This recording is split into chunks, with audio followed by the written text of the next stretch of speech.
Hi, everybody. It's Kelly and Heather with Real Conversations with Kelly. And today we are talking about that wonderful saboteur, self-sabotage. How about that, Heather? I was going to ask who's the wonderful saboteur? We are. We That's who are. it is. We are We our own are. self-saboteurs. Yep. We have been talking and not recording. And then we thought, oh my gosh, this is what we need to talk about. Hence And why we have this podcast and it's called Real Conversations with Kelly because conversation. we have conversations all the time. So we thought we'd bring you all in on it. Here we Yes. go. Self-sabotage.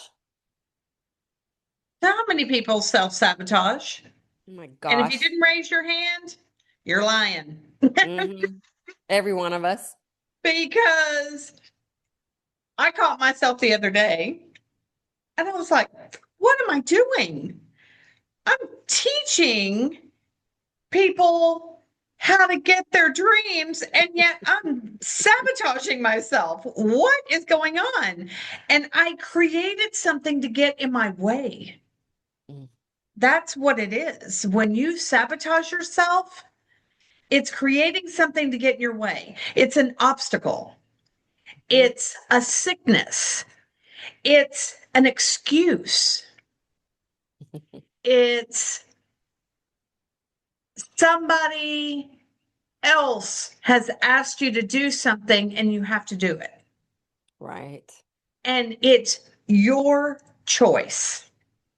You decide whether you want to go left or whether you want to go right or you want to go straight down the middle. And straight down the middle for me is headed towards my dreams. Mhm. What I want to manifest is right in front of me. And I always say it's right here. That's what I say. And then what I call an obstacle or something that gets in the way is contrast. So I have created something that has allowed me to be angry, uh, or be mad enough not to do it. Right. Excuses. Excuses and pointing fingers. Gosh, just, and I become uncomfortable with the decision or the contrast that I have created to block my dream.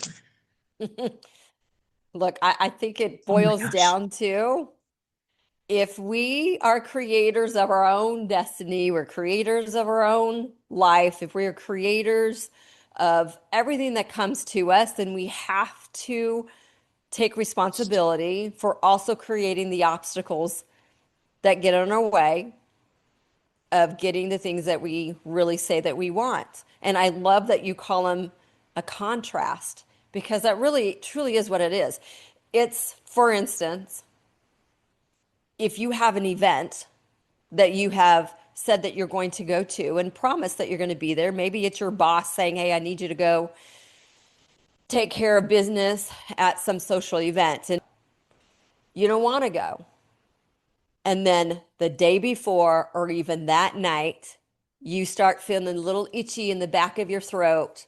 You're like, oh man, I'm coming down with something.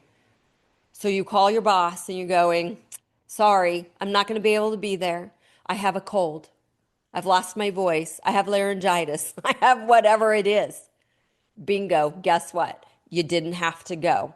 You got to stay in your familiar and in your comfortable. So, truth be told, we're not saying you didn't feel sick. We're just saying, can you see how you just might have created that energetically being brought to you to get in your way of not going? And you got to stay where you were, stuck. So, the same thing can be applied to your dreams that you've already explained can make you really uncomfortable to do some of the things that you need to do in order to move from your position towards your dream. If you take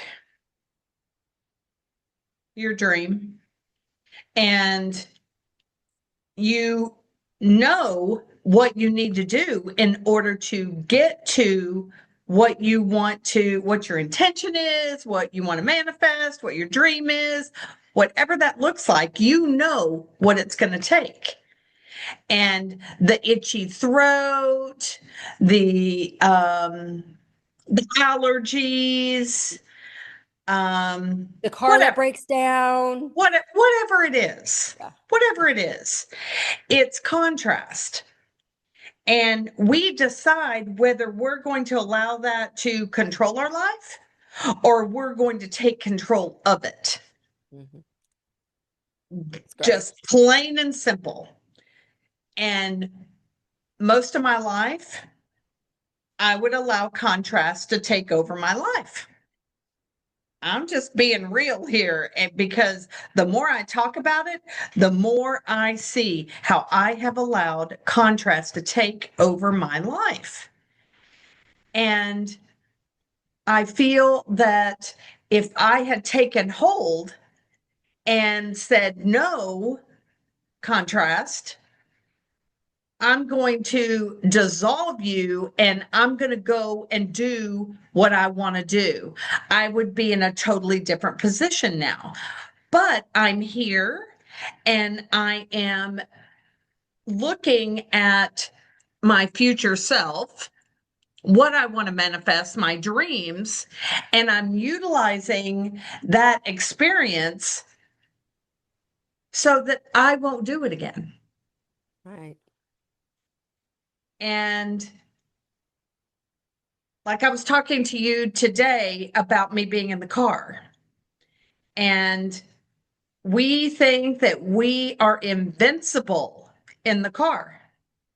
Invincible, like nobody can touch us. We are in control. We are driving.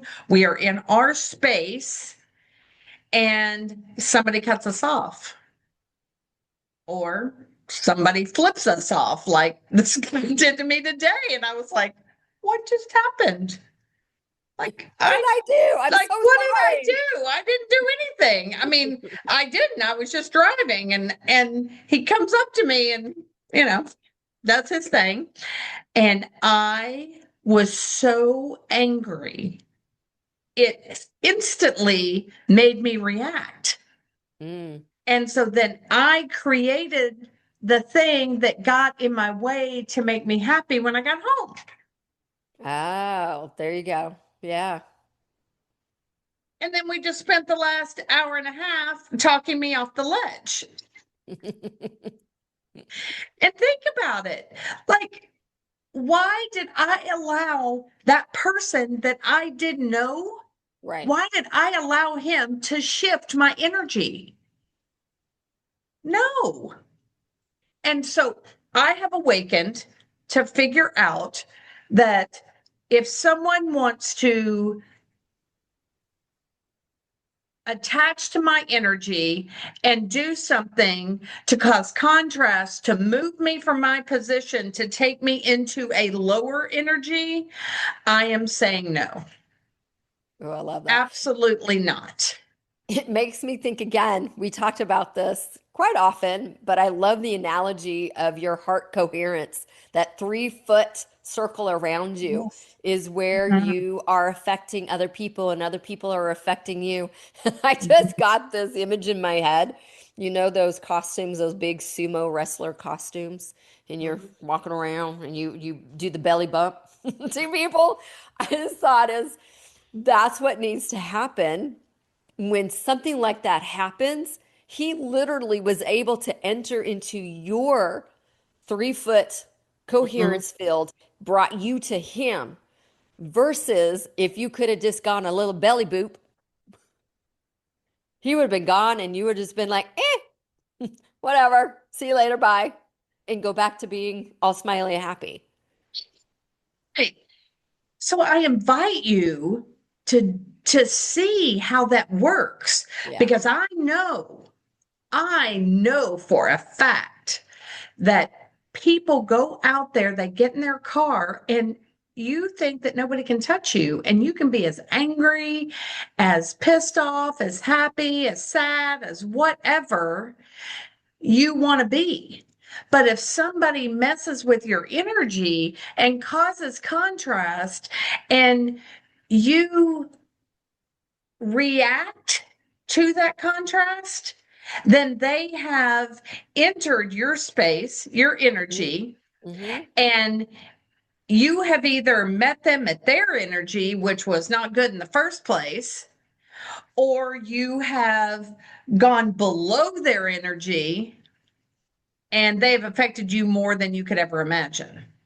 Right. Or it's like that consequence of the lower energy field when you, Yes, like what you said when you got home, it didn't make for a nice, happy-go-lucky come home. It was you were already angry, which allowed your energy to probably drop even lower. Yeah. I don't even know him from Adam, but he affected my energy. Mhm. I don't want other people to affect my energy unless it is to rise me up Right. and take me to a whole new level. I do not want to go down. I want to go up. Right. And it happens whether you're in your car, whether you are in a family conversation, or you're at a doctor's office, you're at a grocery store Three line. star. It really can truly happen everywhere because we're just humans doing human things in our own 3 foot world bubble with our own things that we're going through. We have no idea what he was going through. Maybe he just did it because he thought it would be funny, which never is funny, but maybe he did it. But we're all in our own worlds every day, all day long.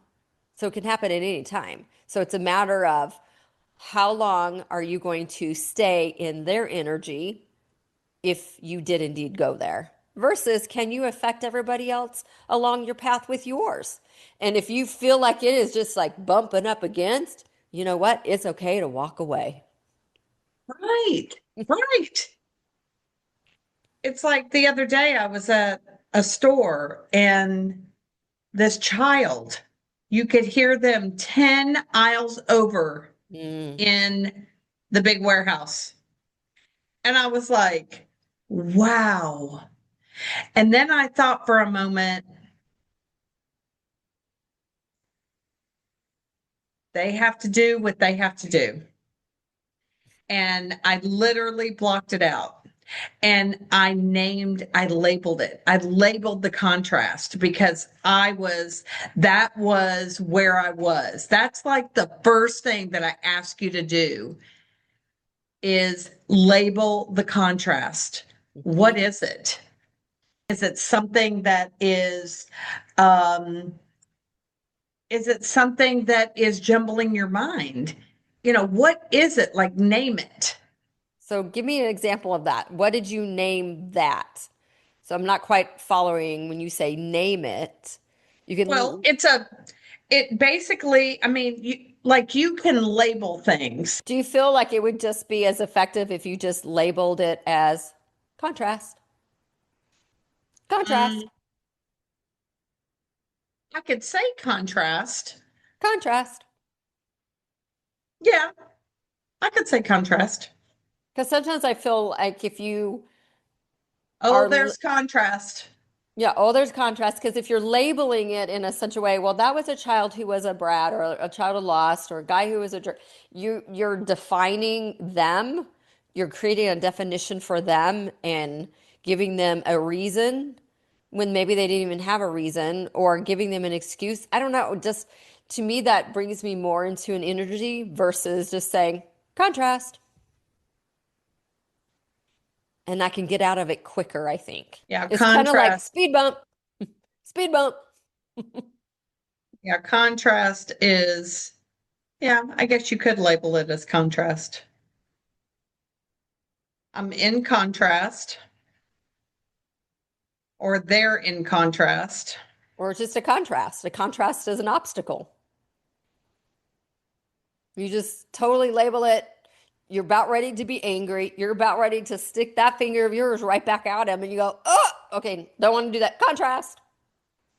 It's almost like a dog whistle that'll redirect a bad behavior. I almost feel it makes it a case of it's not a right or wrong, good or bad thing.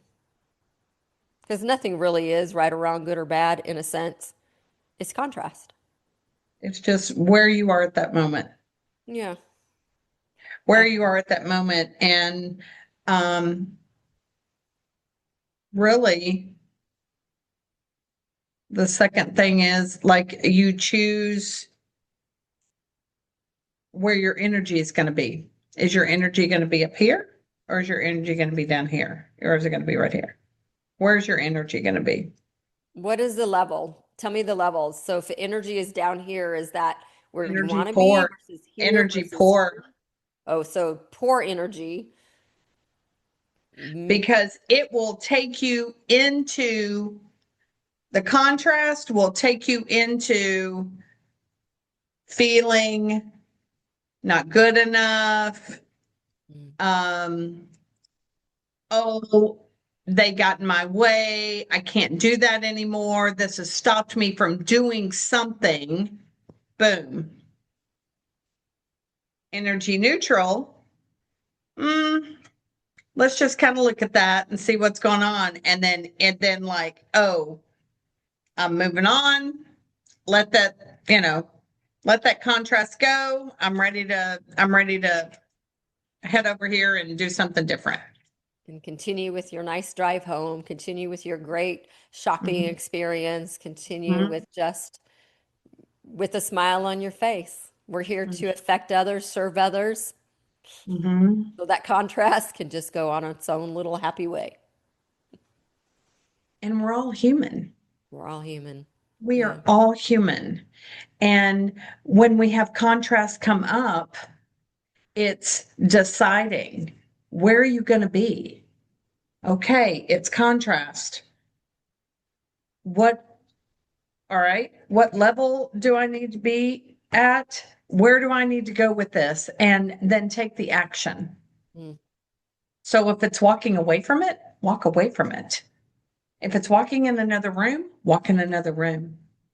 If it's taking the exit when you don't need to take the exit, or it's going to the other side of the store. I All mean, I'm good. just, because All I just good. use those as examples, Yeah. and um, because contrast happens every day. Let's bring it back around to what we started talking about with dreams and how we create the contrasts energetically in our lives to try Mhm. to keep us from getting what we say we want.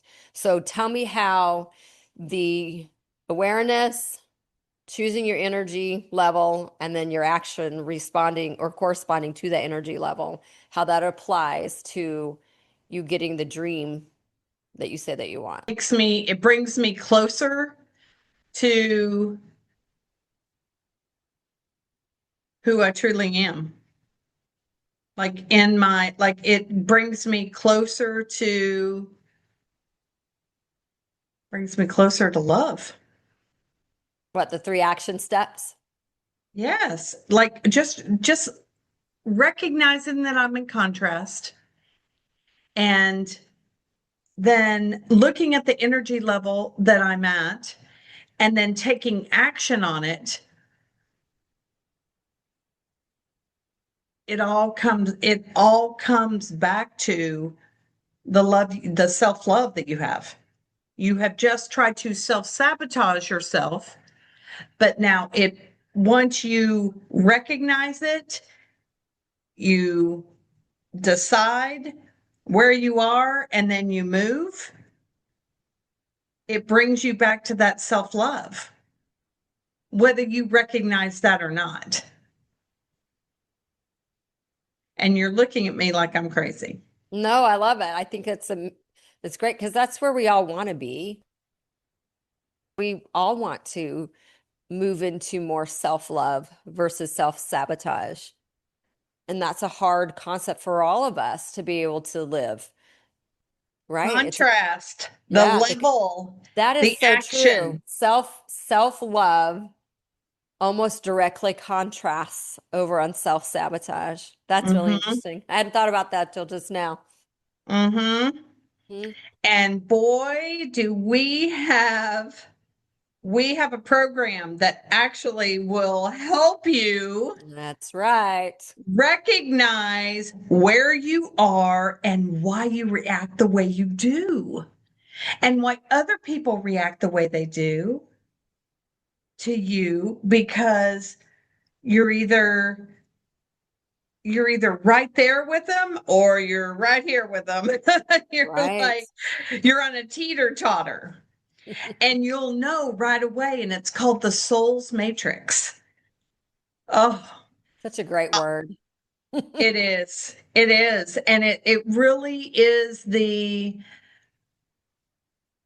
it's almost like I want to say the soul's matrix of self-love Mm, because it does bring you back to it, and it shows you how you can sabotage yourself by allowing somebody else to move you from your position. right. It allows you to see yourself, how you show up in the world, and allows you to see the other people in your life, how The other they people. show up in the world.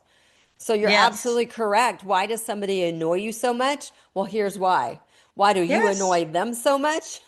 Here's why. It Here's is why. such a great foundational program for the very beginnings and even deeper of getting to know yourself. Because as I always Yes. say, how you do anything is how you do everything. And when you Mhm. know how you operate, life is going to make so much more sense. And honestly, to me, I see contrast so much easier based upon how I am, how you are, how my coworkers are, and how other people that sometimes I get a little giggle and go, oh, you're a director commander. Oh, look at that visionary over there. Oh, yeah, that one over there is you're a stabilizer. And you'll get to know what these mean. Go take the Yes. program. Yes. It's a great And gift. It's a great oh, gift to it yourself. definitely talk about self-love. Like if you feel that you've been sabotaging yourself lately, really come back to that self-love.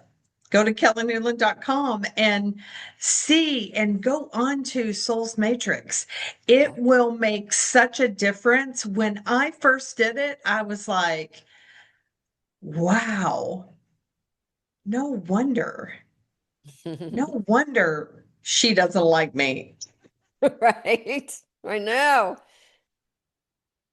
Because we see how our personalities come out in the energy that Mhm. we put out and how the contrast comes in when we do something that they are just like, what are you doing? Right. Well, and I have to credit it too for the number one program that saved my relationship with my daughter. So if you have a relationship, whether it's family or friendship that you're struggling with, go Mhm. see how you show up first because you just might get a better view of what they're going through and their reflection of you in their life. It's Oh my gosh. Yeah, that's one of three programs that we have. We've got two online right now, and our third one's coming out next week. So definitely go there. And just remember when you feel yourself in contrast, self sabotaging, know that you have a way out of it right. very quickly and bring you back to self love because that's where we want to live. And once you know who you are, there's no turning back. Hmm. No turning back at all. You have landed. Boom. Thanks for joining us this week. We're excited to share everything. Don't forget to go onto our website, kellynewland.com, Souls Matrix. Take that. You will not regret it. It will be the best thing that you have done this week. So we appreciate you joining us, and here's to love and gratitude.